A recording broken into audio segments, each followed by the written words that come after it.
জয়পুরহাটের পাঁচবিবি আওলাই ইউনিয়নের বাজারে জয়পুরহাট ১ আসনের সংসদ সদস্য মোহাম্মদ ফজলুর রহমান সাঈদীর আগমন উপলক্ষে মতবিনিময় সভা অনুষ্ঠিত হয়েছে। বিস্তারিত থাকছে আব্দুল কাইয়ুমের প্রতিবেদনে।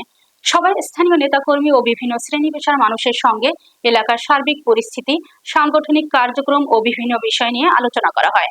আওলাই ইউনিয়নের জামায়াতে আমির মোহাম্মদ নূর হোসেনের সভাপতিত্বে প্রধান অতিথি ছিলেন জেলা জামায়াতের আমির জয়পুর হাটের ১ আসনের সংসদ সদস্য মোহাম্মদ ফজলুর রহমান। বিশেষ অতিথি ছিলেন পাঁচবিবি উপজেলা চেয়ারম্যান প্রার্থী সহকারী অধ্যাপক মোহাম্মদ মুস্তাফিজুর রহমান, ডাক্তার মোহাম্মদ সুজাউল করিম, জামায়াতের সেক্রেটারি মোহাম্মদ আবু সুফিয়ান, মোহাম্মদ আবু রায়হান সহ আরো অনেকে।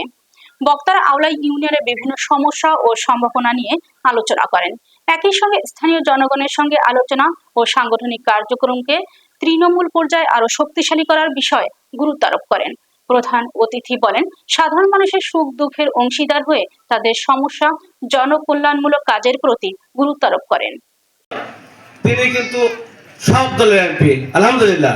নির্বাচন থেকে গ্রামে গঞ্জে মানুষ আসতো, ট্রেনের উপরে স্লোগান দেখেছেন, দাঁড়িপাল্লার স্লোগান দেখেছেন।